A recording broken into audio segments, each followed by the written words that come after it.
The town of Stillbrook had a peculiar legend about its namesake river.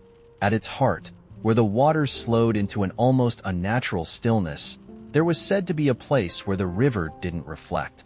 No matter the time of day or the angle of the sun, the surface remained an empty void. The locals called it the Hollow Mirror. Most dismissed it as superstition or an optical illusion caused by peculiar currents. But tonight, Eliza planned to prove otherwise. She wasn't a skeptic nor a believer, just curious. The kind of curiosity that lands people in peculiar, sometimes dangerous, situations. Armed with a flashlight, a worn journal, and an old rowboat, she ventured to the river under a waning crescent moon. The woods surrounding the water buzzed with the sound of crickets and the occasional rustle of nocturnal animals, but Eliza felt alone in a way she couldn't explain. It was the kind of solitude that pressed against her chest and whispered of unseen eyes. The boat wobbled as she pushed off the shore, her oars slicing through the inky water. The night was eerily still, the river's surface smooth as polished glass. She rowed in silence, her eyes scanning the water for the place described in countless second-hand accounts. It didn't take long to find it.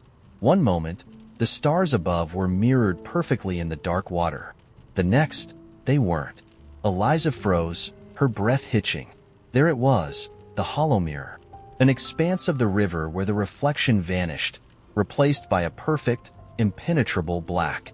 Her pulse quickened as she pulled the oars in, letting the boat drift into the void. She leaned over the edge, her flashlight aimed at the water. The beam cut through the dark, but the hollow mirror absorbed the light, swallowing it entirely. It was as though she were staring into a hole in reality itself. Fascinated, she reached for her journal to jot down notes, but her hand faltered. Something moved beneath the surface. It wasn't a ripple or a fish darting away. It was larger, deliberate, and disturbingly human. Eliza gripped the edge of the boat, her knuckles white. "Hello," she called, her voice trembling. The movement stopped. The water returned to its unsettling stillness. But Eliza's gut screamed at her to leave. She reached for the oars, but the boat lurched violently, as though something beneath had struck it. She nearly tumbled into the river, but managed to steady herself. "Who's there?" she demanded, trying to mask the fear in her voice. A voice answered, not aloud, but in her mind. It was soft, almost melodic, and yet it carried the weight of something ancient. "Why do you disturb our stillness?"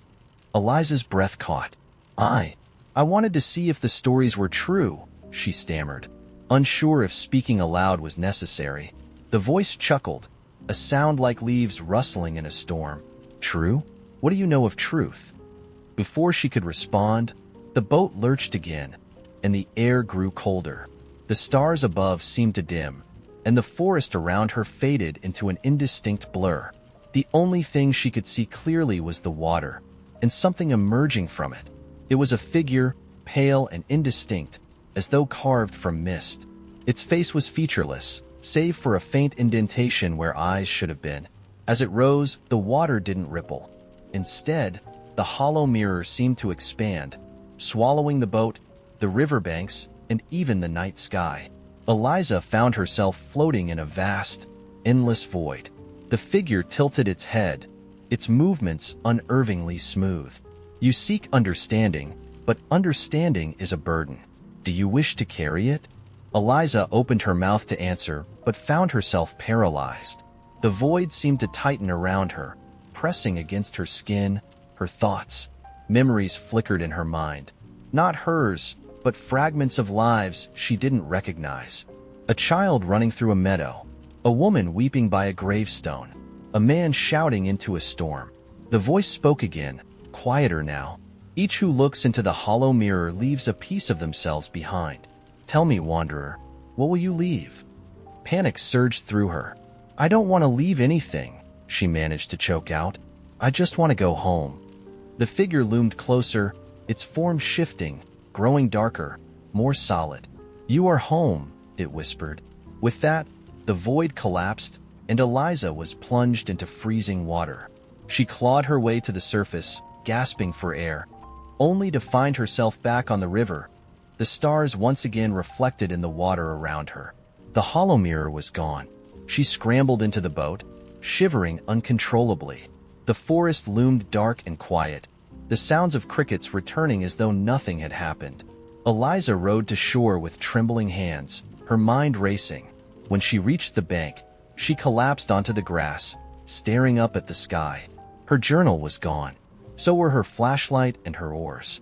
But something else lingered, something heavy in her chest, like a weight pressing against her heart. She could still hear the voice, faint and distant, whispering in the back of her mind. The townsfolk noticed a change in Eliza after that night. She stopped speaking about the hollow mirror, stopped venturing to the river altogether. But those who looked closely could see it in her eyes, a flicker of something that wasn't quite her own. And on the rare occasions she walked by the river, she avoided her reflection, as though afraid of what might be looking back.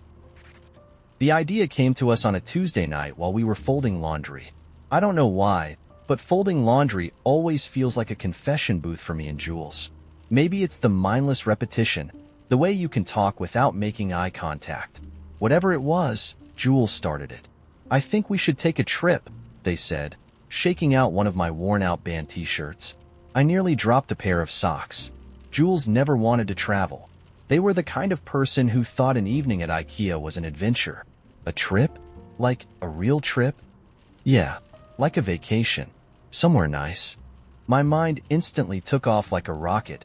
Iceland, the Dolomites, a tiny village in Japan where we could eat noodles in hot springs and hike through bamboo forests.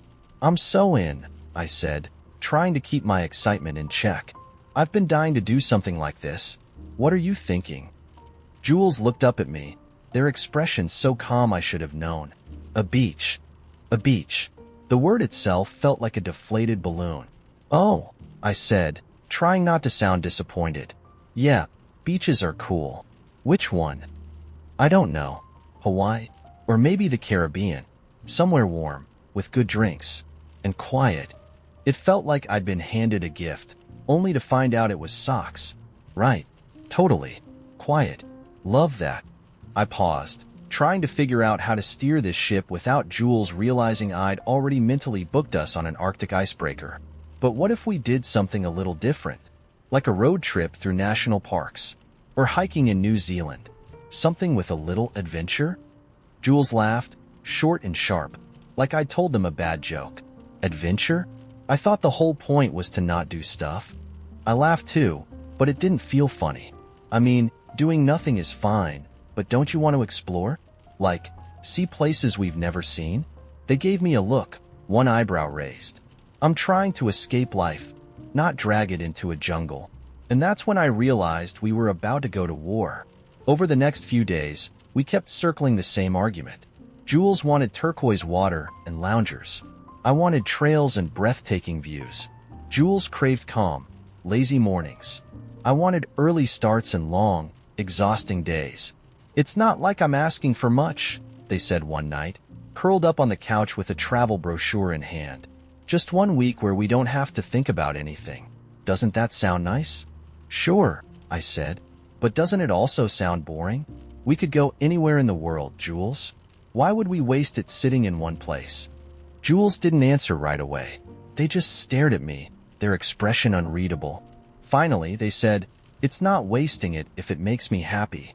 And just like that, I felt like the biggest jerk on the planet. I spent the next few days trying to see things from their perspective. Jules wasn't lazy. They worked harder than anyone I knew, always juggling deadlines and errands and family drama. Of course they wanted to rest, but resting wasn't in my nature. For me, vacations were about breaking out of the grind. They were about feeling alive. It all came to a head one night at dinner. I'd made pasta. Jules had brought wine. Everything seemed fine until Jules said, "So, I found a resort in the Maldives. It's perfect." "Maldives," I repeated, trying not to choke on my spaghetti. "That's like the capital of doing nothing." Jules frowned. "I thought we were trying to compromise." "This is compromise?" I snapped, before I could stop myself. "You're picking the one place on Earth where the most exciting thing to do is sit still?" Jules set their fork down, their face suddenly unreadable. "Maybe we shouldn't go anywhere." The words hit me like a slap. What's that supposed to mean? I mean, they said, their voice low but steady, maybe it's not about the trip. Maybe we just want different things. That was the moment it stopped being about beaches or mountains. That was the moment I realized this wasn't just a vacation. It was a litmus test. Could we meet in the middle? Could we give each other what we needed? Or were we so different that even a week away was too much? I didn't sleep much that night. Instead, I stayed up Googling destinations, trying to find some magical place that would satisfy us both. It felt impossible. Jules wanted escape. I wanted discovery. And somewhere along the line, those needs had turned into something bigger. Something about who we were and whether we could fit together. In the morning, Jules found me on the couch, bleary-eyed and still scrolling. They sat down next to me, pulling a blanket over their shoulders. "You look like you've been up all night," they said softly. "Couldn't sleep," I admitted.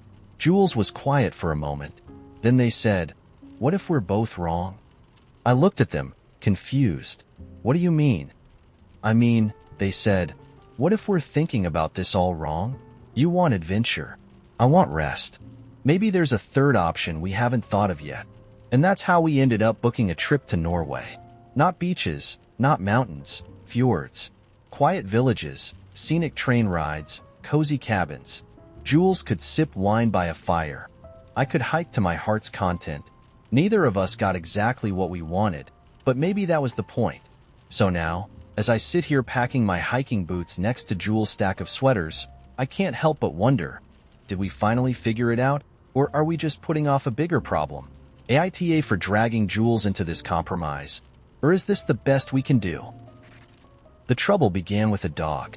Specifically, my sister Clara's neurotic, floppy-eared rescue mutt named Pickles, who hated everything from thunder to vacuum cleaners to anyone who dared walk past the house. Clara had adopted him a year ago after her divorce, insisting he was her emotional support animal, though Pickles seemed more stressed than supportive. When Clara texted me one Thursday morning asking if I could dog sit for the weekend, I hesitated. I had plans, nothing major, just a lazy weekend binge-watching trashy reality shows. But Clara sounded desperate.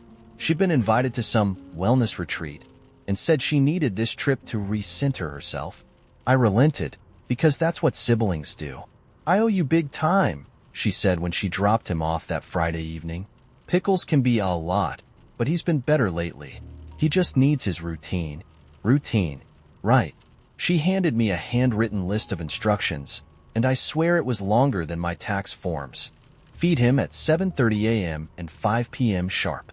Walk him twice a day, exactly 20 minutes per walk. Don't let him on the couch, but make sure his blanket is fluffed before bedtime. And for the love of all that's holy, no peanut butter. Pickles had digestive sensitivities.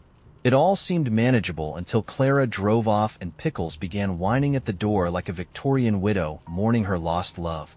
I tried distracting him with toys, treats, and even a jaunty little conversation, but he stared at me like I just insulted his ancestors. Things unraveled quickly. That first night, I woke up to the sound of frantic scratching. Pickles had decided he didn't like the blanket situation in his crate and had shredded it to pieces. I spent an hour cleaning up tufts of fabric while he watched from the couch, yes, the couch, looking oddly smug. The next day was worse. During our morning walk, a neighbor's off-leash golden retriever bounded toward us, all wagging tail and friendly energy. Pickles reacted as if he were defending me from a bear. He barked, lunged, and twisted so hard he slipped out of his harness, bolting into the street. I chased after him like a lunatic, yelling his name while trying not to trip over my flip-flops. By the time I caught him, my heart was pounding. My knees were scraped, and Pickles was wagging his tail like he'd just had the time of his life. When we got home, I texted Clara, "Pickles hates me. This dog is feral." She replied with a laughing emoji and, "You're doing great." I wasn't. By Saturday evening, I was counting the hours until Clara came back. I was so fried that I didn't notice Pickles chewing on something unusual until he started gagging. My heart stopped. I lunged toward him, prying open his mouth, only to discover he'd gotten hold of the lid to my coffee travel mug. He'd bitten off a chunk, and I had no idea if he'd swallowed it. I panicked. I called the vet, who told me to monitor him closely and come in if he showed any signs of distress. Great. Now I was running a 24-hour surveillance operation on a dog that already hated me. But here's the thing. Pickles seemed fine. He napped, barked at the neighbor's cat, and ate his dinner with gusto. I started to think I'd overreacted, until Clara walked through the door Sunday evening. "How was my little pickle pie?" she cooed, dropping her bags and crouching to hug him. "Well, he's alive," I said, half joking. Clara shot me a look. "What's that supposed to mean?" I explained everything, the blanket shredding, the escape attempt, the coffee lid incident. She listened, her expression growing darker with every detail. "You let him eat plastic?" she snapped. "Not on purpose," I said. "I caught him as soon as I noticed." "Unbelievable," she said, scooping Pickles into her arms like he was a delicate vase. "I trusted you to take care of him, and you couldn't even keep an eye on him for 2 days." My jaw dropped. "Are you serious right now? He's a maniac, Clara. I did my best." "Your best wasn't good enough," she said coldly. "What if he'd gotten seriously hurt?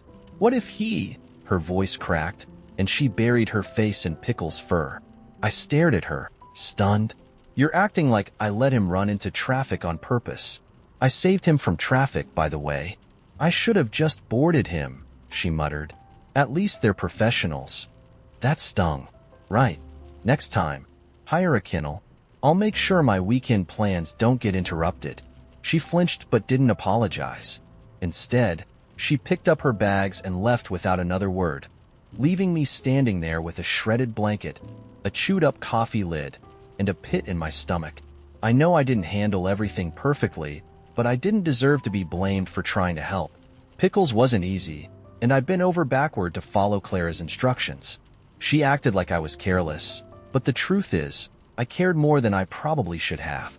Now I'm sitting here, second-guessing everything. Should I have just said no to dog sitting? Did I fail Clara? Or was she being unreasonable? Ida? I swear, it wasn't supposed to go down like this. The plan was simple. My cousin Ellie's wedding rehearsal dinner at some rustic vineyard in the middle of nowhere. Good food, small talk, maybe a toast or two. I had every intention of blending into the background, being a supportive guest, and not making it about me. But then the jousting tournament happened. Let me back up. Ellie and I have this thing where we're kind of always competing. She's the polished one, the straight-A student, the first to get married, the one with the Pinterest-perfect life. I'm the wild card, the cousin who shows up late but somehow steals the spotlight by accident. Not my words, my mom's. Ellie loves reminding me, in subtle ways, that she's got her life together and I'm figuring it out. So when I heard her fiancé's family had rented this gorgeous vineyard for the rehearsal dinner, I thought, good for her. I wasn't jealous, not even a little, until I got there. The vineyard looked like something out of a Jane Austen novel. Rolling hills, lanterns hanging from olive trees, and a long wooden table set with actual candelabras. Ellie, of course, was wearing this flowy white dress that made her look like some kind of woodland princess. Meanwhile, I was in a floral jumpsuit that I thought screamed chic, but apparently screamed barn wedding at best. Whatever. It wasn't my night. The first half of the evening was uneventful. Small talk, wine tasting, me awkwardly explaining to Ellie's soon-to-be in-laws what I do for work, content strategy, always gets blank stares. I was doing great at staying invisible until I wandered off to explore. That's when I saw it. A field at the edge of the vineyard with 2 wooden fences, a line of straw bales, and, no joke, a pair of actual lances propped up against a stand. I couldn't believe it. A jousting setup? Out here in the middle of nowhere?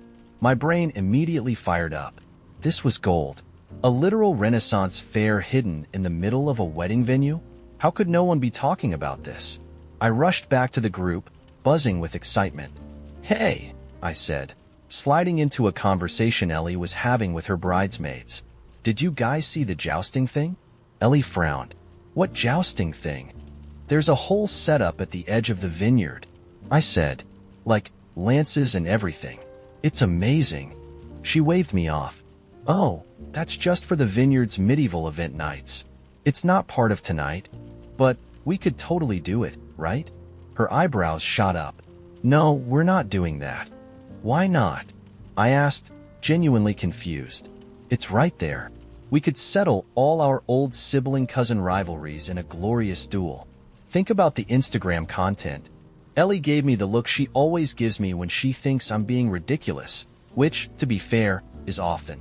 This is a wedding rehearsal dinner, not a county fair, she said, her tone sharp enough to cut glass. But I couldn't let it go. The idea had already taken root in my brain, and I knew, deep down, that everyone would thank me later for making the night unforgettable. So, I did what any reasonable person would do. I snuck off and made it happen. Getting the lances wasn't hard. They were just leaning against the fence. Convincing Ellie's fiancé, Josh, to be my co-conspirator was even easier. He's one of those chill, go-with-the-flow guys who probably thought I was joking when I said, let's stage a jousting match for Ellie. But to his credit, he grabbed one of the lances and followed me to the field. By the time I came galloping, well, jogging, back to the dinner table with a lance in hand, the mood shifted dramatically. Ellie stared at me, her face a mix of horror and disbelief. What are you doing? She hissed. Making this night memorable, I declared, striking what I thought was a knightly pose. Josh and I are gonna duel for your honor. Josh, bless him, was already in the field holding his lance like a javelin. I don't think this is how it works, he called out. Ellie stood up so fast her chair tipped over. Put that down right now. Relax, I said, laughing. It's just for fun. Look, we won't even get on horses or anything. Totally safe. That's not the point, she snapped. This is my rehearsal dinner, not some medieval circus. At that moment, Josh tripped over one of the straw bales and accidentally launched his lance, which thankfully only landed about 10 feet away. The entire table gasped. Ellie looked like she was about to combust. You're going to kill someone, she shrieked. Or, I said, grinning, we'll create a core memory. That didn't land. Things spiraled quickly after that. Ellie stormed into the field, snatched the lance out of my hands, and declared, loudly enough for everyone to hear, this is exactly why no one takes you seriously. Ouch. Her mom had to drag her away to calm down, leaving me standing there like a scolded child while Josh muttered, maybe this was a bad idea. The rest of the evening was frosty. Ellie wouldn't even look at me, and her bridesmaids spent the rest of the night huddled in a corner, whispering like I just set fire to the vineyard. I tried to play it cool, but inside, I was fuming. How could Ellie not see the humor in it? The whimsy? The sheer brilliance of what I was trying to do? I mean, who wouldn't want a medieval duel at their rehearsal dinner? By the time I got back to my hotel that night, I was spiraling. Was I really the bad guy here? Sure, I'd gone a little rogue, but I was just trying to inject some fun into an otherwise stuffy evening. Ellie's going to have a million boring wedding memories. But this could have been legendary. So, AITA for bringing a little chaos and a lance to my cousin's big night? Or is Ellie just taking herself way too seriously? I should have known things were going south when the lemon vanished. It wasn't a regular lemon. It was my lemon. The lemon I'd left on the kitchen counter because I was planning to zest it into my spaghetti sauce. But when I got home from work, it was gone. Not in the fridge, not in the trash, just gone. In its place was a note, written on the back of a grocery receipt. Borrowed your lemon. Thanks. Danny. Borrowed. A lemon. What was she planning to do? Return it peeled. I stared at the note like it might spontaneously combust. This was the fourth time this week she borrowed something of mine. First, it was my almond milk. Then my phone charger. Then, brace yourself, my yoga mat, which she left out on the patio during a rainstorm. I told myself not to overreact. It was just a lemon, but deep down, I knew it wasn't about the lemon. Danny was my new roommate, and at first, she seemed great. She moved in 2 months ago after answering my ad for a housemate.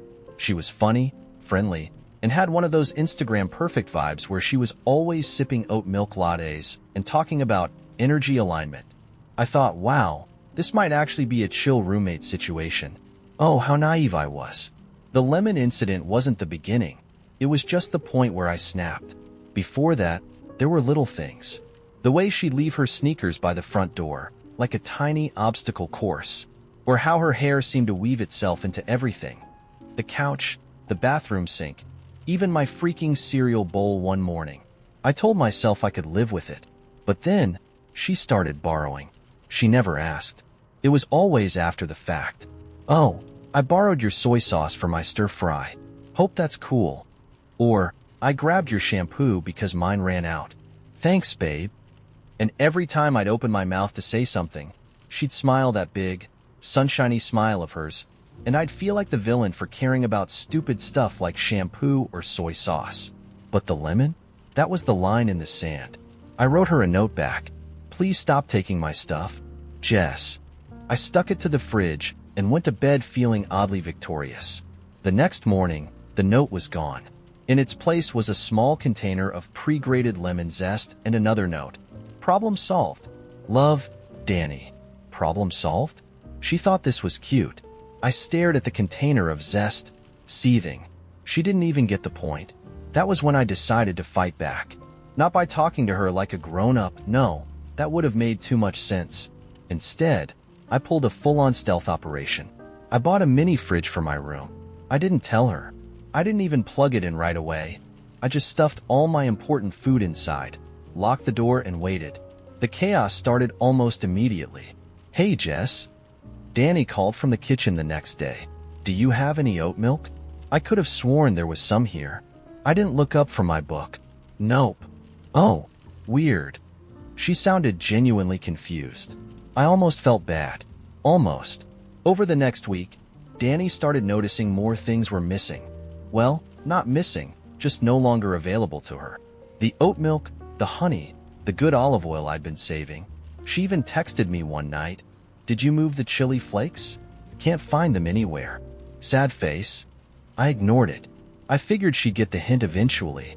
But Danny? Oh, Danny doesn't do hints. Instead of asking me about the disappearing food, she started compensating. First, she bought this off-brand almond milk that tasted like wet cardboard. Then she started leaving her own sticky notes on the fridge, like, "Danny's peanut butter. Please don't eat. Love." As if I wanted her generic, crusty peanut butter in the first place. Then came the Kalepocalypse. One evening, I came home to find the sink overflowing with kale stems. Just stems. Apparently, Danny had decided to meal prep, which, for her, meant turning the kitchen into a smoothie factory. There was green sludge splattered on the walls, an unwashed blender in the sink, and a pile of compost that smelled like Satan's salad. I stood there, stunned, as she walked in from the patio, holding a mason jar of what I assumed was her dinner. "Oh, hey," she said, chipper as ever. "You're back. Sorry about the mess. I was totally going to clean it up." "No," I said, my voice trembling. "You weren't. You never do." She froze, mid-sip. What's that supposed to mean? It all came out at once. The lemon, the shampoo, the fact that I now had to live like a squirrel, hiding my food in my room to keep her grubby hands off it. I expected her to apologize, maybe even look guilty. But instead, she laughed. "Wait," she said, holding her stomach. "You hid your oat milk? Oh my God, Jess. That's so dramatic." Dramatic. She called me dramatic. I stared at her, shaking with the kind of anger that can only come from someone eating your food, clogging your sink, and then acting like you're the crazy one. Without thinking, I grabbed one of her mason jars from the counter and poured it, kale sludge and all, down the drain. Her jaw dropped. "What the hell? What the hell?" I shot back. "What the hell is this? Are you trying to compost in the sink? Are you growing a science experiment?" We started yelling. She accused me of being uptight and controlling. I accused her of being a freeloader and a walking kale tornado. At one point, I think I yelled something about her mason jars being the most pretentious thing in the world. She fired back with, "At least I'm not a food hoarder." It ended with her storming off to her room and slamming the door so hard that one of her plants fell over. I stood there in the wreckage of her meal prep, seething, and decided I wasn't cleaning a single thing. The tension lasted for weeks. We stopped speaking entirely, except for the occasional icy, "Hey," when we passed each other in the hallway. The apartment became a no man's land, with my mini fridge humming away in my room and her kale empire spreading across the kitchen like some kind of green plague. Now, I'm at my wit's end. Do I try to talk to her? Do I just move out? Reddit. AITA? It all started with a chair. Not just any chair. A sleek, high-backed, ergonomic monstrosity that looked like something out of a sci-fi movie. It was the kind of chair that whispered, "You're important," the moment you sat in it. I'd been eyeing it for months in my boss's office, secretly wishing I had one instead of the sad, creaky swivel I'd inherited when I started this job. Then one day, the office god smiled upon me. My boss, Sheila, decided to work remotely indefinitely. She didn't even like the chair, claiming it hurt her neck, and said whoever wanted it could take it. Naturally, chaos ensued. Half the office wanted it, but I was fastest. I slid into it like I was claiming a throne, and everyone else backed off, muttering about how unfair it was. That was 3 months ago. Fast forward to last Friday, and Sheila randomly decided to come into the office for a meeting. She strolled in, saw me sitting in her old chair, and raised an eyebrow. "Oh," she said with a little laugh. "You ended up with my chair." "Yup," I said, patting the armrests. "It's perfect. Perfect for me," she said. "I forgot how good that chair feels." She paused and then, "Actually, I think I'll need it back." I thought she was joking, but no, she was dead serious. She didn't even ask nicely, just stood there, waiting for me to get up. "Sheila," I said, as politely as possible, "you said whoever wanted it could take it. I took it. It's mine now." She blinked, like the concept of ownership was a foreign language. "Yes, but I didn't realize I'd be coming back to the office. It's just for the meeting. You don't mind, do you?" I did mind.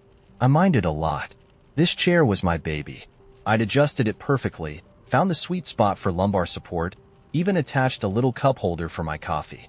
Giving it back, even temporarily, felt like handing over a piece of my soul.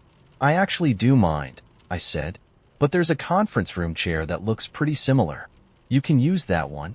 Sheila looked offended, like I'd suggested she sit on a milk crate. "That's not the same. This is my chair." "Well, technically," I said, "it was your chair. Now it's mine." Things got awkward fast. Sheila huffed and walked away, muttering something about entitled millennials. I thought that was the end of it, but then I got an email from HR. Sheila mentioned there's some confusion about office equipment. The email read, "Can we chat?" I felt my stomach sink. Sheila had escalated a chair to HR. A chair. When I walked into the meeting room, Sheila was already there, flanked by our HR rep, Debbie, who always looked like she'd rather be doing literally anything else. "Let's talk this out," Debbie said, clasping her hands like a preschool teacher breaking up a sandbox fight.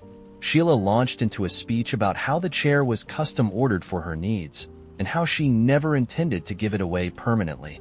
I countered with the fact that she'd explicitly said whoever wanted it could have it, and that it had been months since she'd last used it. Debbie listened with a neutral expression, nodding occasionally, before finally saying, "This is unusual." "Unusual?" Sheila snapped. "It's unacceptable. This was never supposed to happen."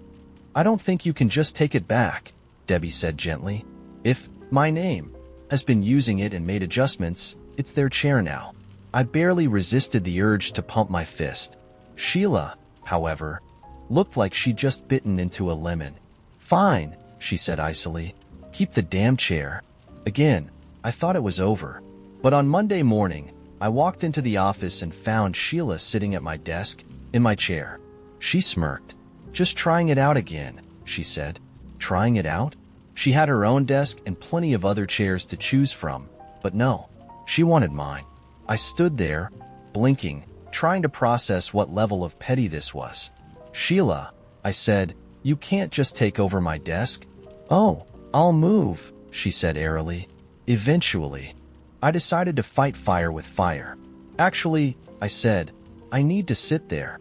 My laptop charger doesn't reach any other desk." Her smile faltered. "Really? That's ridiculous." "It's true," I said, doubling down. "It's the only desk where I can work comfortably." She glared at me, but after a long, tense moment, she finally stood up and stormed back to her own desk. "This isn't over," she muttered. By lunchtime, Sheila had gathered reinforcements. Karen from accounting, who hated me ever since I corrected her math in a budget meeting, sided with Sheila. "It's her chair," Karen said, loudly enough for half the office to hear. She should have never had to give it up. I ignored them, mostly, but then Sheila started spreading rumors. "I heard my name. Got the chair just to spite me," she told people. "It's not even about comfort." That was the last straw.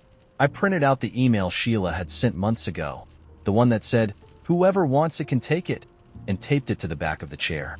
I even highlighted the part where she signed off with, "Enjoy." The next morning, Sheila walked in, saw the sign, and turned beet red. "Really?" she snapped. "This is so immature." "Is it?"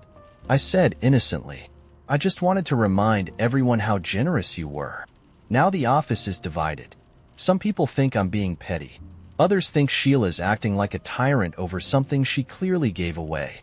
Even Debbie from HR pulled me aside yesterday and said, "I admire your dedication, but maybe let it go." Let it go? I don't think so. This isn't just about a chair anymore. It's about standing up, or in this case, sitting down, for what's right. Still, I can't help wondering if I've gone too far. AITA?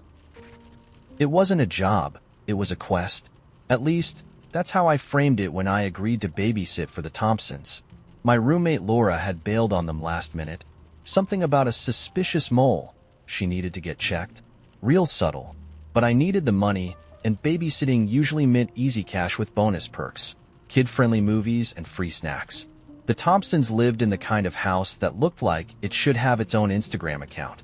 The walls were a tasteful shade of money beige, and every surface gleamed like it had been personally polished by a team of overworked fairies. The parents, Claire and Jeff, were dressed to the nines. Claire in a sleek black dress and Jeff in a blazer that screamed expensive but casual. "Thanks for stepping in last minute," Claire said, handing me a neatly typed schedule. "Dinner's already been ordered. It should arrive soon. Just pizza and breadsticks for the boys. The cash is on the counter." "Great," I said, smiling brightly.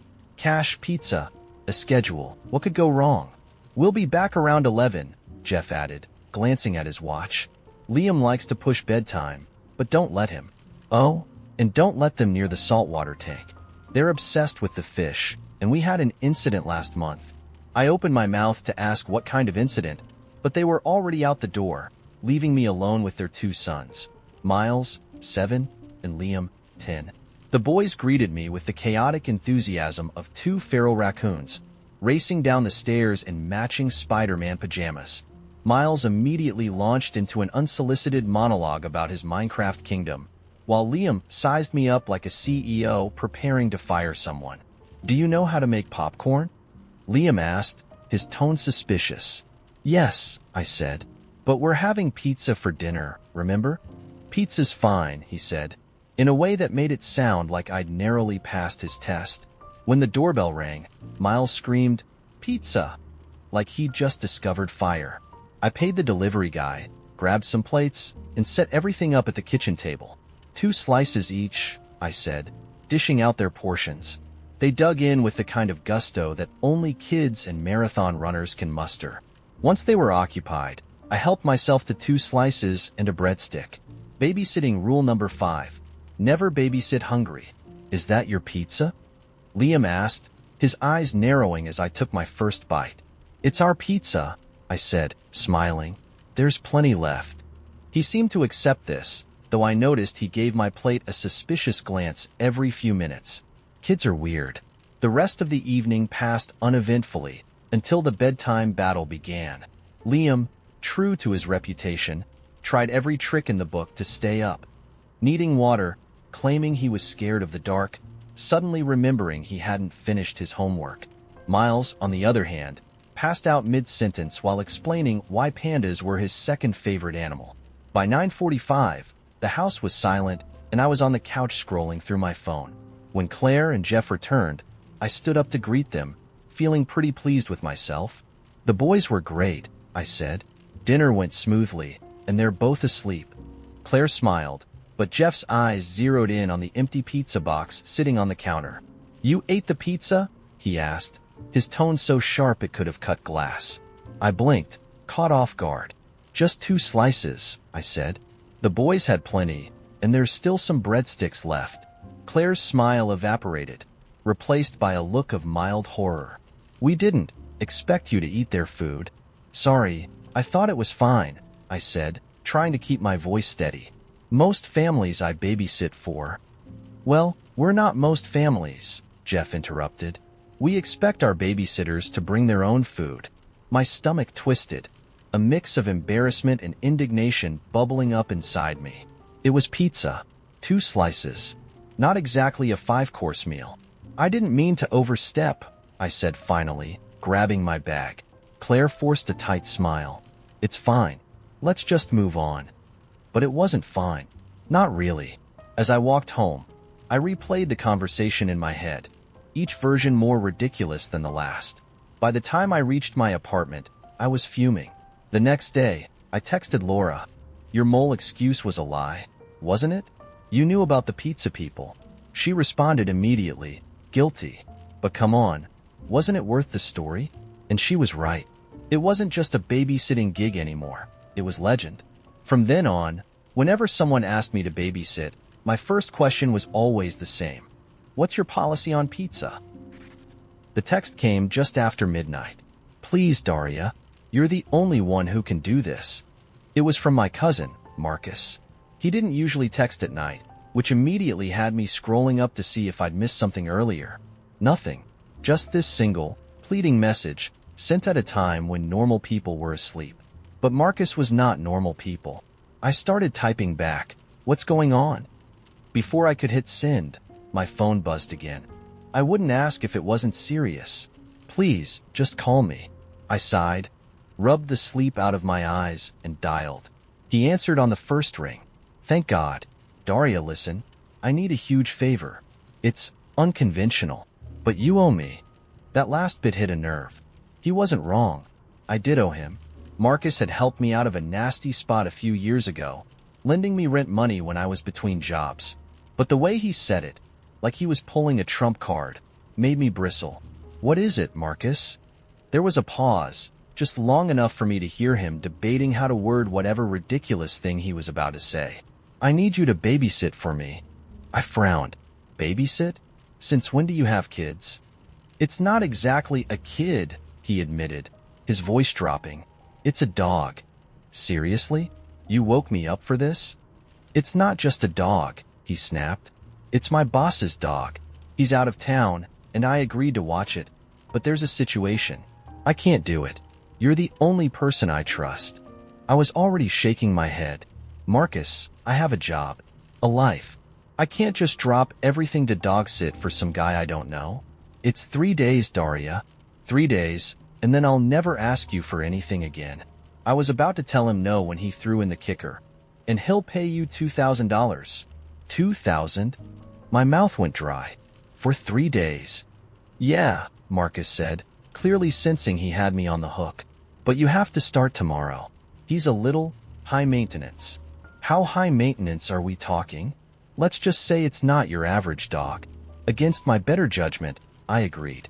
By 8 a.m. the next morning, I was standing in front of a sleek, high-rise building, wondering what I'd gotten myself into. Marcus met me in the lobby, looking harried. You're late, he said, thrusting a set of keys into my hand. Penthouse. His name is Winston. Be careful. He's temperamental. Temperamental how? I asked, but Marcus was already bolting for the door. I took the elevator up, half expecting to meet a dog the size of a bear. Instead, when the doors opened, I was greeted by a tiny French bulldog sitting on a plush velvet ottoman, staring at me like I was a trespasser in his kingdom. He wore a silk bow tie. Of course he did. Hi, Winston, I said cautiously. The dog sniffed and turned away, clearly unimpressed. On the counter, I found a typed schedule. Yes, typed, detailing Winston's daily routine. Breakfast at 7:30 a.m., a walk at exactly 8:15, playtime with his emotional enrichment toys at 10 o'clock, and so on. It was like taking care of a tiny, furry CEO. The first day went surprisingly well. Winston ignored me most of the time, content to lounge on his ottoman and glare at the world. I started to think Marcus had overhyped the whole temperamental thing. Then night came. At 2 a.m., Winston started howling. Not barking, howling. It was guttural and eerie, like a wolf in a horror movie. I bolted out of bed, thinking something was wrong. He was sitting in the middle of the living room, staring at the wall. When I approached, he stopped and looked at me, his expression unreadable. "Okay, buddy, what's the deal?" I muttered, but he just trotted back to his ottoman and curled up, as if nothing had happened. The next night, it happened again. This time, I was ready. I sat up in bed, waiting for the howl, and as soon as it started, I grabbed my phone and recorded it. Then I Googled it, half expecting to find some logical explanation. Instead, I fell down a rabbit hole of paranormal forums about dogs reacting to energies. By the third night, I was more curious than scared. I decided to stay up and watch him. Sure enough, at exactly 2 a.m., Winston padded into the living room and started his eerie serenade. But this time, I noticed something I hadn't before. A faint sound, almost like whispering, coming from the wall he was staring at. I froze, my heart pounding. The rational part of me said it was probably just the pipes or the wind. But another part of me, one I didn't want to acknowledge, wondered if there was something more to it. The next morning, I called Marcus. "Hey, quick question," I said, trying to keep my voice casual. "Has Winston ever done anything weird? Like, at night?" There was a pause. "What do you mean by weird?" "Oh, I don't know. Staring at walls? Howling at ghosts?" Marcus groaned. "I was hoping you wouldn't notice that." "Notice what, Marcus?" He sighed. "Okay, look. The penthouse has a history. People say it's haunted, but the rent's dirt cheap, so my boss didn't care. Winston's been acting up ever since they moved in." I stared at the dog, who was now innocently chewing on a designer chew toy. "So you dumped me in a haunted apartment with a possessed dog?" "It's not possessed," Marcus insisted. "He's just sensitive." I hung up on him. The third night, I decided to take matters into my own hands. Armed with sage and a YouTube tutorial on DIY ghost cleansing rituals, I walked around the apartment, muttering half-remembered prayers and waving the sage like a lunatic. Winston followed me, his expression a mix of curiosity and judgment. When I got to the wall he'd been staring at, I hesitated. The whispering was louder now, though it still didn't sound human. I pressed my ear to the wall, half expecting to hear words. Instead, I heard scratching. I backed away, my hands trembling. Winston growled softly, his tiny body tense. I didn't sleep that night. The next morning, Marcus called. "Hey, so, my boss is coming back early. You're off the hook." I didn't argue. I left the keys on the counter, scooped up Winston, and bolted for the elevator. As I handed him over to Marcus in the lobby, I noticed something odd. Winston was staring at me, his usual disdain replaced with something almost grateful. I haven't heard from Marcus or Winston since, but sometimes, late at night, I think about that whispering, and I wonder if Winston wasn't protecting me as much as I was protecting him. So, AITA for agreeing to dog-sit a haunted French bulldog? Or does Marcus owe me way more than $2,000? When I told Tessa I wanted to lease the old roller rink, she laughed so hard she nearly choked on her iced tea. "You? A roller rink?" she sputtered, wiping her mouth with the back of her hand. "You can barely skate without looking like a baby giraffe." "Okay, rude," I said, crossing my arms. "First of all, I can skate just fine. And second, I'm not talking about me skating. I'm talking about reopening it as a business." Her laughter died down, but the disbelief lingered in her eyes. "Are you serious right now, Ethan? The place has been closed for, what, a decade? It's falling apart. Nobody even goes to roller rinks anymore." "Exactly," I said, leaning forward, "which is why it's perfect. Nostalgia's huge right now. People love retro stuff. Vinyl records, Polaroid cameras, mom jeans, it's all coming back. Why not roller rinks?" She tilted her head, studying me like I was an alien who just landed in her living room. "I can't believe you're actually serious about this." "I am," I said firmly. "Look, You know, I've been stuck ever since the restaurant closed. This could be my way back. My way to, I don't know, create something. Tessa's expression softened, but there was still a hint of skepticism. Ethan, I get that you're itching to do something new, but this? Do you even know what kind of money it would take to fix that place up? Not to mention the risk.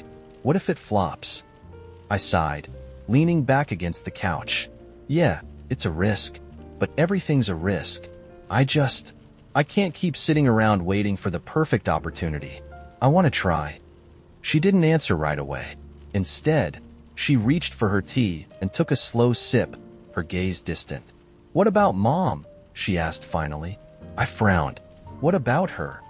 She's barely making ends meet as it is. You know she's counting on us to help out. If you sink all your time and money into this roller rink pipe dream, what happens when she needs more? That hit harder than I expected. Tessa wasn't wrong. Ever since Dad passed 2 years ago, Mom had been leaning on us more and more. Tessa, with her steady graphic design job, covered most of the big expenses, repairs, medical bills, but I helped too. Or at least, I tried to. I'm not saying I'm gonna abandon her, I said carefully. I'd still help out where I can.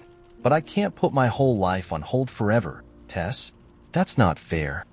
Fair, she repeated, her voice rising slightly. You think this is about being fair? Mom spent her whole life sacrificing for us, and now you want to gamble everything on some childhood dream? It's not a childhood dream, I snapped. It's a business idea. And maybe if you actually listened instead of jumping straight to worst-case scenarios, you'd see that. Tessa's eyes narrowed, and for a moment, I thought she might throw her tea at me. Instead, she stood up, shaking her head. You know what? Do whatever you want, Ethan. You always do anyway. She walked out before I could say anything else, the door slamming behind her. I sat there for a while, staring at the spot where she'd been, my mind racing. Was she right? Was this just me being selfish, chasing something stupid while the people I cared about needed me? I didn't sleep much that night. The next morning, I drove out to the roller rink. The building was even more rundown than I remembered. Cracked windows, graffiti on the walls, weeds growing through the pavement. But when I stepped inside, something shifted. The old disco ball was still there, hanging crookedly from the ceiling. The DJ booth was dusty but intact, and the rink itself, though scuffed and scarred, still gleamed faintly in the sunlight filtering through the broken windows. I closed my eyes and could almost hear the echoes of laughter, the hum of skates on polished wood, the thump of 80s pop blaring through the speakers. It felt right. That evening, I called Tessa. She didn't pick up, so I left a voicemail. Hey, it's me. Look, I know you're mad and I get it. I need you to understand that this isn't about running away or ignoring our responsibilities. It's about finding something worth holding on to. I don't expect you to agree with me, but I hope you can at least trust me. Call me back when you're ready. A week later, she showed up at my apartment with a clipboard and a frown. If you're gonna do this, she said, you're not doing it alone. Someone's gotta keep you from turning it into a complete disaster. I grinned, relief washing over me. So you're in? I'm supervising, she corrected. And you owe me. Big time. We spent the next 6 months gutting the place. Painting walls, replacing floors, rewiring lights. It wasn't easy, and there were days when I thought we'd made a huge mistake. But bit by bit, the rink came back to life. The grand opening was packed. Kids, parents, even a few of the older regulars who used to come here back in the day. As the first song started playing and the skates hit the floor, I looked over at Tessa. She was leaning against the DJ booth, arms crossed, a small smile on her face. Okay, she said when she caught me looking. Maybe you're not a total idiot after all. We're not millionaires, and the rink isn't perfect, but it's ours. And for the first time in a long time, I feel like I'm exactly where I'm supposed to be. Still, some nights, when the crowd is thin and the bills pile up, I can't help but wonder. AITA? A single, slightly bruised banana sitting in the communal fruit basket at work. Every Monday, our boss stocked the basket with an assortment of apples, oranges, and bananas as a supposed morale booster. By Friday, the basket was always a desolate wasteland of forgotten produce. That Friday, it was just me, the banana, in an empty office. I grabbed it because I was starving and broke. Rent had hit harder than expected that month, and my credit card balance was a scary number I didn't like looking at. As I peeled it open, a little slip of paper fell out from under the stem. I froze. I didn't even know bananas had secret compartments. The note was tiny, folded like origami, and written in spidery black ink. Congratulations. You have been chosen to receive the Anonymous Benefactor Prize. Check under your desk. I blinked, half convinced someone was pranking me. But curiosity got the better of me, and I crouched down. Taped to the underside of my desk was a small envelope. I peeled it off, feeling like a treasure hunter in a very low-budget Indiana Jones knockoff. Inside was a cashier's check for $10,000. I stared at it for so long my vision blurred. $10,000. My brain couldn't compute. Was this real? Was I about to be scammed? Was this banana the universe's way of apologizing for my terrible luck? There was no explanation, just the check. My name was printed neatly on it, and it looked legitimate. Watermarks, embossed edges, the works. I even Googled the bank, and it checked out. For days, I walked around in a daze, debating whether or not to cash it. Ultimately, my desperate need outweighed my suspicion. And you know what? It cleared. The money was real. That's when I made my first mistake. I told people. At first, it was just my best friend, Lily. We shared everything. Clothes, secrets, the occasional hangover breakfast. When I told her, her eyes went wide. You found what? In a banana, she screeched, nearly spilling her coffee. Keep your voice down. I hissed, but her excitement was contagious, and soon we were laughing about all the ridiculous things I could do with the money. Pay off my credit card, I joked, and then maybe finally buy that espresso machine I've been eyeing. But as the days went by, I started feeling weird about the money, like it wasn't really mine. So I decided to do something meaningful with it. I made a list of people in my life who could use a boost. Lily had been saving for years to quit her job and go back to school, so I set aside $2,000 for her. My coworker Maria was always complaining about her son's medical bills, so I earmarked another $2,000 for her. My brother, who'd recently totaled his car, got $3,000 to help buy a new one. I even sent $500 anonymously to my landlord because the plumbing in my apartment was held together by duct tape, and I figured a little bribe couldn't hurt. When I started handing out the money, I expected shock and gratitude. And, to be fair, at first that's what I got. Lily cried when I gave her the check. Are you sure? She asked 100 times. I hugged her and said, you deserve it. Maria was so moved she hugged me in the break room, which was awkward but sweet. My brother called me a lifesaver and promised to repay me someday. I was flying high on goodwill for about a week. Then the questions started. Lily, who I thought would be the happiest, came over one night with a tight smile. I hate to bring this up, she said, but you gave me $2,000, and I just found out you gave your brother $3,000. I mean, I'm grateful, obviously, but doesn't that seem unfair? I thought we were closer than that. I stared at her, dumbfounded. Lily, it's not a competition. You have money saved. My brother's car was his livelihood. She shrugged, looking hurt. I just thought, I don't know. Maybe you could have done more for me, that's all. Maria, sweet, grateful Maria, stopped talking to me altogether.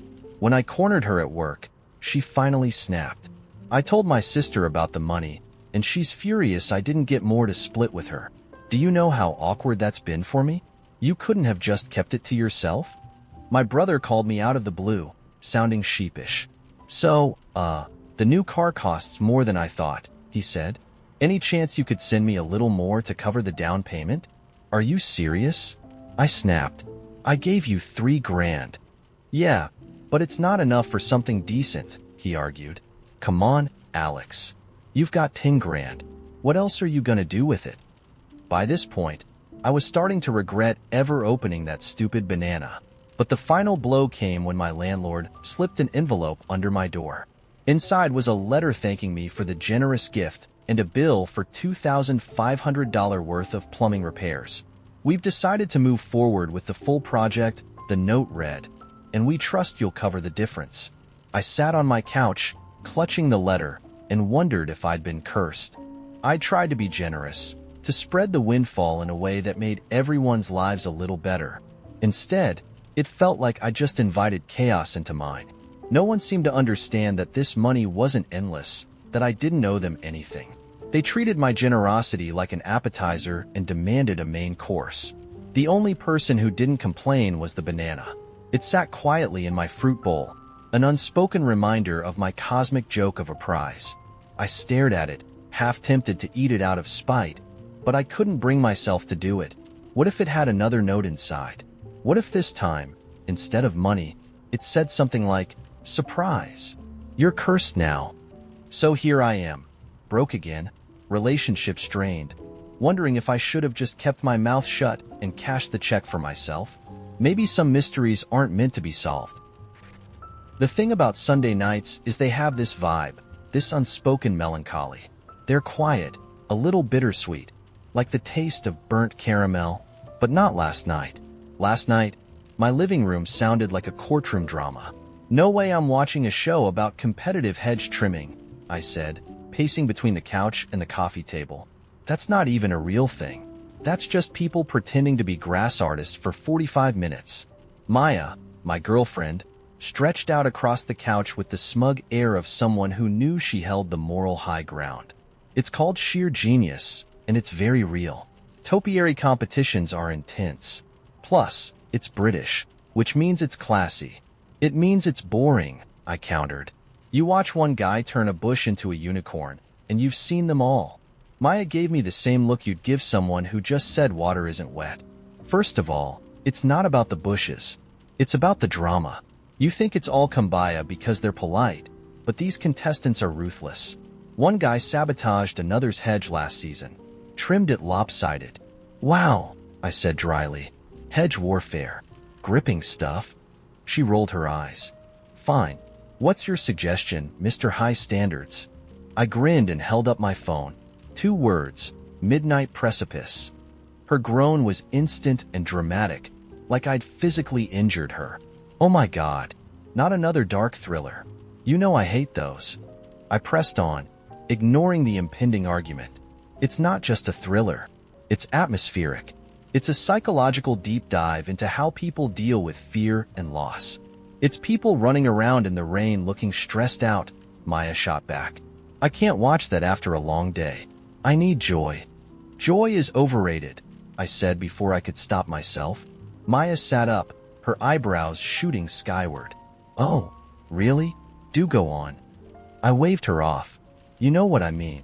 I like stories with tension, something that keeps you guessing. And I like stories where people are happy," she said, throwing her hands up. "What's wrong with that? Do you think being happy is stupid?"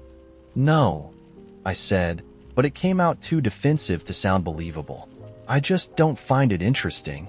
Maya stared at me, her expression shifting from exasperation to something softer.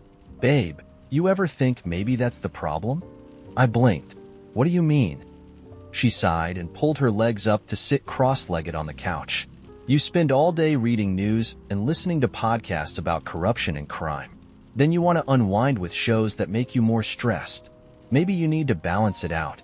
Find something lighter, healthier." I sat down next to her, frowning. "So, what? You're saying my taste in TV is bad for me?" "No," she said gently. "I'm saying it's not good for you. There's a difference." The room got quiet for a moment. I didn't know how to argue with that without sounding petty, because, deep down, I knew she wasn't entirely wrong. I did tend to gravitate toward the heavy stuff, TV, books, podcasts. It wasn't that I liked being stressed out. It was more that I didn't trust happy stories. They felt fake. But how do you explain that to someone who watches shows about bush sculpting? "Okay," I said finally. "How about this? We pick something totally random. Neither of our usual picks. Neutral territory." Maya's eyes narrowed, suspicious. "Like what?" I grabbed the remote and started scrolling through the options. Something offbeat, but not too heavy. A show popped up that I vaguely remembered reading about, The Mystery of the Mirrored House. I clicked on it. "What's this?" Maya asked, her tone wary. I shrugged. Some limited series about a weird house where everything inside is mirrored. Apparently, people get lost in it, and strange stuff happens. It's got a little mystery, but it's not horror. Maya studied the description, skeptical. Sounds weird, but okay. 1 episode. We started the first episode, and within 10 minutes, we were both completely hooked. It wasn't what I expected at all. Sure, there was mystery, people disappearing, strange reflections, cryptic messages etched into the mirrors. But there was also humor and surprisingly heartfelt moments. One scene had Maya laughing so hard she nearly fell off the couch, and another left me staring at the screen, genuinely moved. When the credits rolled, neither of us said anything right away. Then Maya turned to me with a sly grin. Okay, I'll admit it. That was not terrible. High praise, I said, smirking. Ready for episode 2? Don't push it, she said, but she didn't reach for the remote to change the show.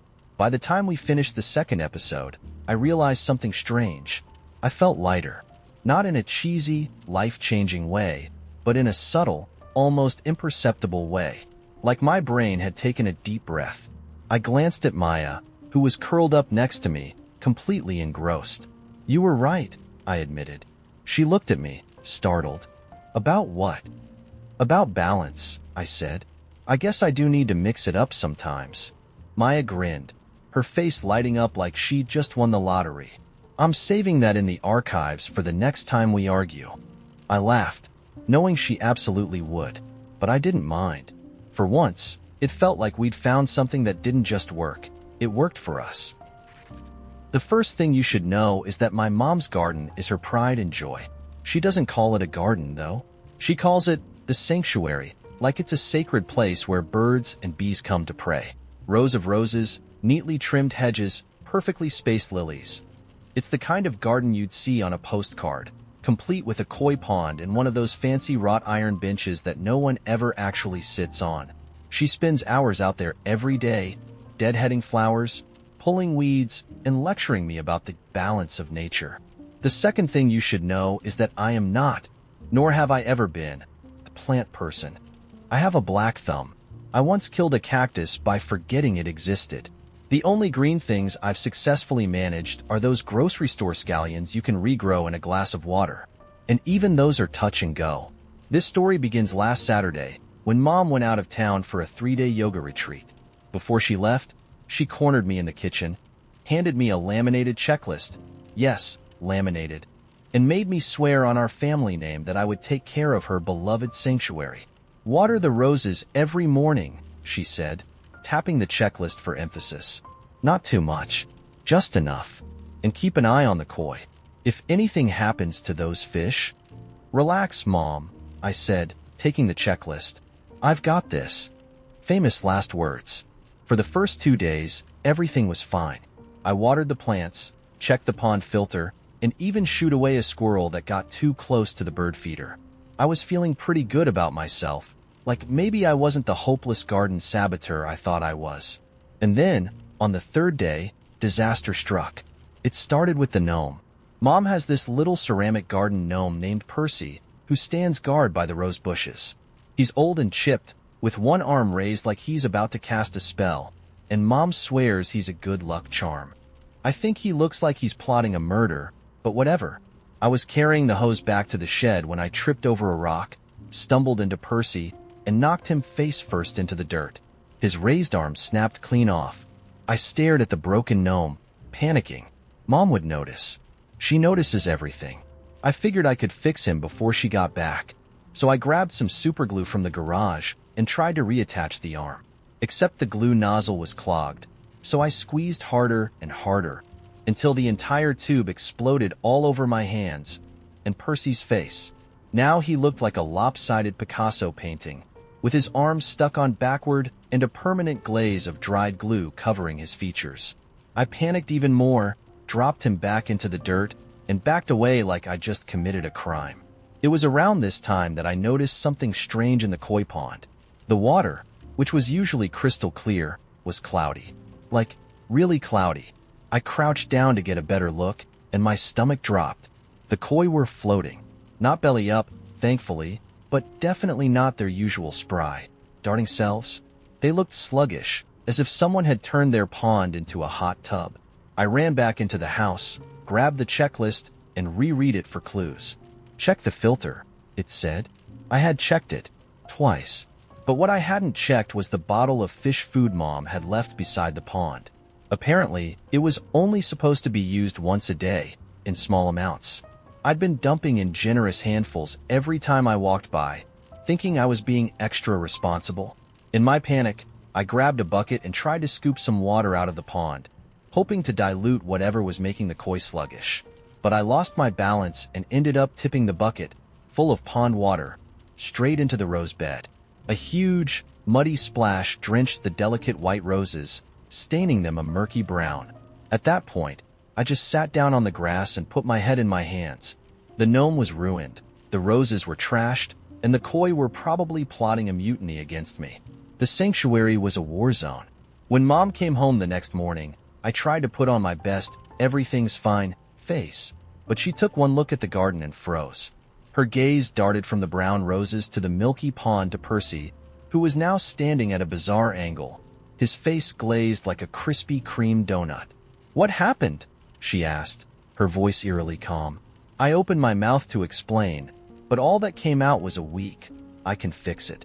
She looked at me like I just suggested we burn the whole thing down. Fix it? Fix it? Do you have any idea how long it took me to get those roses to bloom? Or how hard it is to keep koi alive in this climate? I didn't mean to, I started, but she cut me off. "You never mean to," she snapped. "You just bumble through life, breaking things and leaving me to clean up the mess." That stung. "Okay, wow," I said, standing up. "It's not like I trashed your garden on purpose, Mom. I made a mistake.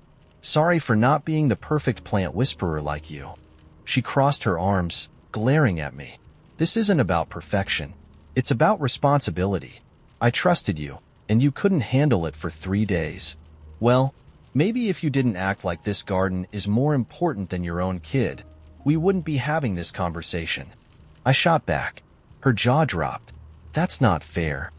Neither is you making me feel like the worst person on the planet because I don't know how to babysit roses," I said, my voice cracking. "They're flowers, Mom, not the cure for cancer."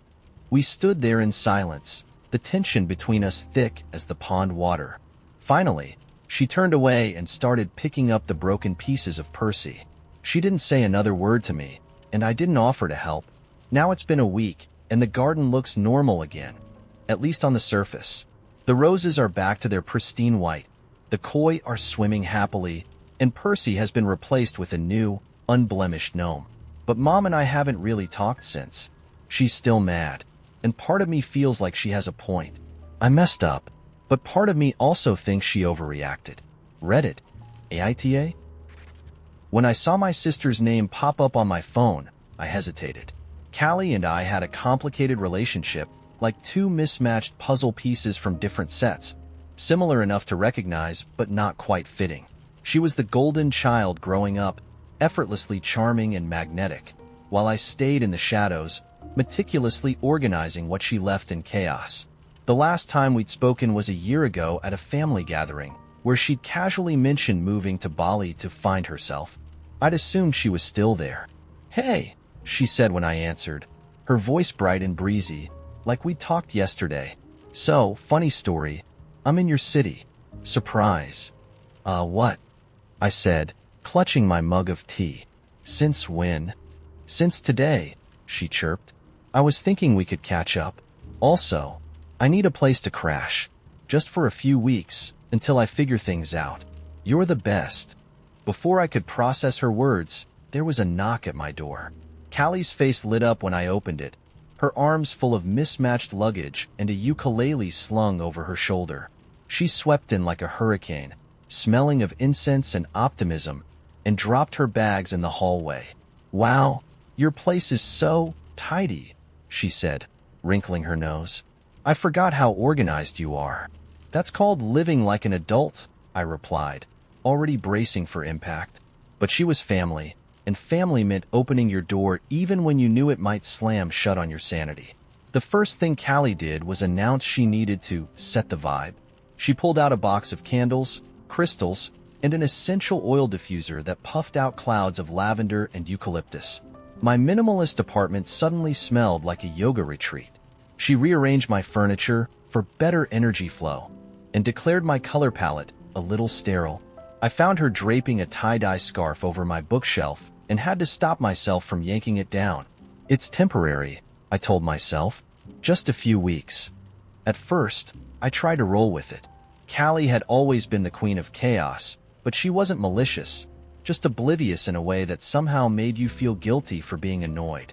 She spent her days lounging on the couch, journaling about manifesting abundance, and strumming her ukulele while humming songs she never finished.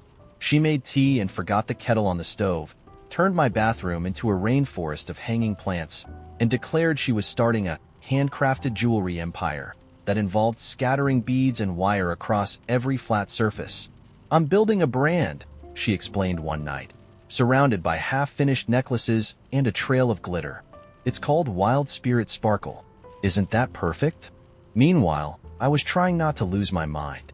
My once pristine apartment had turned into a Technicolor disaster zone, and Callie's brand building didn't seem to involve any actual sales. When I asked how the jewelry business was going, she waved me off. "It's all about the process right now," she said. "Money flows when you stop chasing it." "Sure," I said, glaring at the glitter embedded in my couch. "But maybe you could try chasing it just a little?" The turning point came when I came home from work to find Callie hosting a self-expression workshop in my living room. A dozen people were sitting in a circle, sharing their soul intentions while painting on canvases. The air smelled like patchouli and wet paint, and someone was crying softly in the corner. "What is this?" I whispered to Callie, pulling her aside. "It's community healing," she said, as if that explained everything. "Don't you feel the energy? It's electric." "No," I said firmly. "I feel like my apartment is a public park." "This isn't okay, Callie." Her face fell, and for a brief moment, I saw a flicker of guilt. But then she straightened, her expression morphing into one of serene defiance. "You're being really rigid," she said. "Maybe you should try opening your heart a little." "My heart is open," I snapped. "My home is open. But this isn't working. You've been here for weeks, and all you've done is rearrange my furniture, ruin my couch, and invite strangers into my apartment. You need to find somewhere else." Callie stared at me, her eyes wide with disbelief. "Wow," she said, her voice trembling. "I can't believe how materialistic you've become. I thought you were better than this."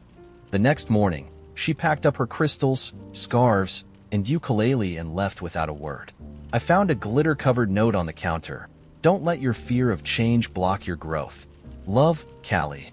It's been a month, and my apartment is finally back to normal, though I still find glitter in the weirdest places. Occasionally, I'll see her on Instagram, posing with her soul tribe and captioning photos with things like, "Let go of toxic attachments. Protect your energy. #free spirit." The message arrived at 6:27 p.m., perfectly timed to ruin my evening. "Mom, hey sweetie. I need you to drive Grandma to her church bazaar Saturday morning. Mark can't do it. She's counting on you. Red heart." I groaned and flopped onto the couch, phone in hand. Mark, again. The Houdini of responsibilities. If he wasn't too busy, he was too tired, or something came up. It was almost impressive how he always had an escape hatch. And me? I was the dependable one. The patch in the family quilt. I stared at the message for a long moment, biting my lip. Normally, I'd agree without a second thought. Grandma was sweet, a little forgetful, and always brought me cookies she thought I liked but never got quite right. It wasn't her fault the family leaned on me like a crutch. But this Saturday, I couldn't. Not because I was busy, I wasn't, but because I had plans with myself. A rare Saturday that didn't involve errands, favors, or fixing someone else's crisis. My first chance in months to just breathe. And I wasn't giving it up. "Me, sorry, Mom. Can't do it this time. I've got plans. Maybe Mark can reschedule his thing?" The reply came almost instantly. "Mom," he said, he's swamped. "Please, sweetie, it's Grandma." The guilt was immediate and sharp, like a splinter. It was Grandma. How could I say no to her? But then I thought about how often I'd said yes, how often I'd rearranged my life to make everyone else's easier. And here was another test of that same unspoken rule. Maddie will do it. Maddie always does it. Not this time. Me, sorry, Mom. I really can't. I hope you or Mark can figure it out. I set the phone down, my chest tight, waiting for the fallout. It came the next morning. Mom, I can't believe you'd leave this to me. I have so much going on already. I had to cancel lunch with Karen to drive Grandma. She was upset you couldn't take her. I closed my eyes and took a deep breath. Grandma being upset was the worst part, even if I knew Mom had likely phrased it in the most dramatic way possible. But the tightness in my chest didn't loosen. The family group chat erupted soon after. Mark, you really left Mom hanging, Maddie? Over what? A Netflix binge? Lisa, Grandma's too old for Uber, you know? Poor thing. Dad, not like you, Maddie. You've always been the reliable one. Reliable. There it was again. The word that followed me around like a shadow. I didn't reply. Not to Mom's texts, not to the group chat. I let the notifications pile up while I went about my day. Brunch by myself, a long walk in the park, a movie I'd been wanting to see. For once, I wasn't dreading every buzz of my phone. By Saturday night, though, the guilt was back, slithering under my skin. What if Grandma had cried? What if she thought I didn't care? It wasn't her fault the family had turned me into their personal concierge. I almost called her to explain, but I didn't know how to say, I love you, but I need to love me more right now. Sunday morning, I woke to a voicemail from Mark. Hey, just wanted to say I get it. I know you've been handling a lot lately, and maybe I've been slacking, but still, you could have just done it. It's not like driving Grandma would have killed you. I laughed, bitter and dry, replaying his words in my head. It's not like it would have killed you. That's the thing about people who lean too hard. They never notice how much weight they're putting on you until you collapse. The day passed in silence, no more guilt-laden texts, no passive-aggressive group chat messages. But by evening, the quiet felt heavier than the complaints. I couldn't help wondering if I'd made the wrong call. Then my phone buzzed. A text from Grandma. Grandma, hi, honey. Mom told me you were busy Saturday. That's okay. I had fun with her. You work so hard all the time. Hope you're getting some rest. Love you. Red heart. Tears pricked at my eyes. She got it. Somehow, she always did. The relief didn't last long, though. Mom called that night. So, she began, her voice laced with something between irritation and resignation. I'm glad you got some time for yourself, but don't forget, Maddie, family is about sacrifice. We're all in this together. Are we? I asked, unable to keep the edge out of my voice. Because it feels like I'm the only one sacrificing most of the time. There was a pause. That's not fair. Everyone pitches in. Do they? I challenged. When was the last time Mark canceled something to help? Or Lisa? Or anyone else? Why is it always me? Mom sighed. Because you're the one who can. You're reliable, Maddie. That's the problem, I said softly. Being reliable doesn't mean I don't need a break. It doesn't mean I can keep saying yes forever. I just think, Mom trailed off, searching for the words. I just think it's not like you to let people down. I let out a bitter laugh. Maybe it's time I changed that. The silence on the other end of the line was deafening. Eventually, she mumbled something about needing to go, and we hung up. Now, here I am, replaying the week in my head, wondering if I made the right choice. Saying no felt like pulling teeth, but saying yes would have been another brick in the wall I've been building around my own needs for years. It started with a squirrel, one of those bold city squirrels that act like they pay rent to live in your yard. My cat, Luna, a sleek black panther in miniature, was perched on the windowsill, tail flicking in irritation as the squirrel taunted her through the glass. I remember thinking one day, you're going to try to take one of them on, and it's not going to end well. That day came faster than I expected. I found Luna later that afternoon, limping up the driveway, her left hind leg twisted at an angle that made my stomach churn. She had tufts of fur missing, her sleek coat marred by patches of dirt and blood. She looked up at me with her piercing green eyes, equal parts defiant and pleading, as if to say, I don't need your help, but maybe I'll take it anyway. I scooped her up, ignoring the hiss of protest, and drove her straight to the emergency vet. She growled the entire way there, a low rumble that felt more like a reassurance than a threat. I was the one falling apart, not her. After what felt like hours in a sterile waiting room that smelled like bleach and despair, the vet finally came out with an X-ray in hand. "Luna has a fractured pelvis," she said, her tone careful. "It's serious, but we can fix it with surgery. The fracture is complex, though, so recovery will be long and difficult. And, well," she hesitated, "it won't be cheap." The estimate she handed me could have paid for a round-trip ticket to Europe. My heart sank, but Luna needed me. There wasn't even a question in my mind. Then my boyfriend, Mark, walked in. Mark isn't a bad guy. He's practical to a fault, the kind of person who clips coupons and does mental math on the price per ounce of peanut butter at the grocery store. He loves Luna, or so I thought, but his relationship with her has always been more of a casual roommate vibe than the deep soul connection I have with her. He took one look at the vet bill and turned to me. "Claire, are you serious?" "What do you mean?" I asked, narrowing my eyes. "I mean, are we really going to spend this much money on a cat?" He gestured at Luna's carrier, where she was now yowling indignantly. "She's a cat." "She's not just a cat," I snapped. "She's Luna." Mark exhaled sharply, rubbing his temples. "Look, I get that you love her, but this is a huge decision. That surgery is going to be brutal for her, and for us. Do you really want to put her through that? What's the alternative?" I demanded. "Just let her suffer? Or put her down?" Mark winced, and I immediately regretted saying it. I knew he wasn't heartless. He was just pragmatic. But the thought of losing Luna felt like losing a piece of myself. She wasn't just my pet. She was my shadow, my confidant, my constant in a world that felt chaotic on the best of days. "Maybe there's another way," Mark said gently. "Something less invasive. Pain management. Letting her heal on her own." "The vet said that's not an option," I said, my voice trembling. "She'll never walk properly again. She'll be in pain for the rest of her life." Mark leaned back in his chair, his expression torn. "I'm just saying we have to think about what's best for her, not just what you want." "That's exactly what I'm thinking about." I shot back. "What's best for her is fixing this, giving her the chance to live a full, happy life." The vet excused herself, clearly sensing that this was a conversation that needed to happen in private. Mark and I sat in silence for a moment, the weight of the decision settling heavily between us. "It's not just the money," Mark said finally. "It's the recovery. Do you know what that's going to look like?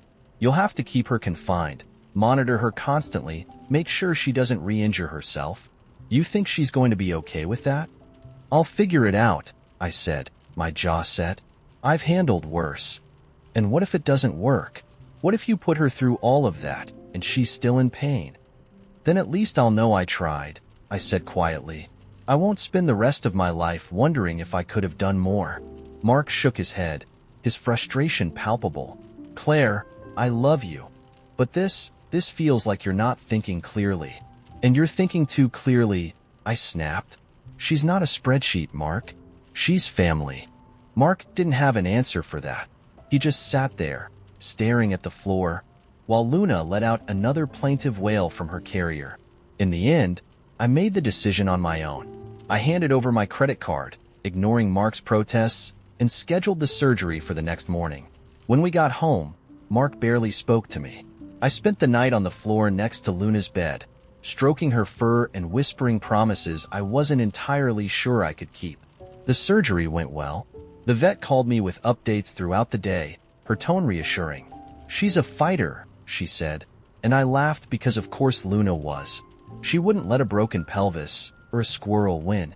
The recovery has been every bit as grueling as Mark predicted. Luna hates being confined to a single room. She tries to escape every chance she gets, and her yowls of protest could probably be heard from space. Mark helps when he can, but things between us have been strained. He hasn't outright said, "I told you so," but it lingers in the air every time Luna struggles to walk or refuses to eat. Sometimes, late at night, when I'm sitting with Luna and she's glaring at me like this whole thing is my fault, I wonder if I made the right choice. Maybe Mark was right. Maybe I let my emotions cloud my judgment. But then Luna will nudge her head against my hand, her purr soft but steady, and I feel the faintest flicker of hope.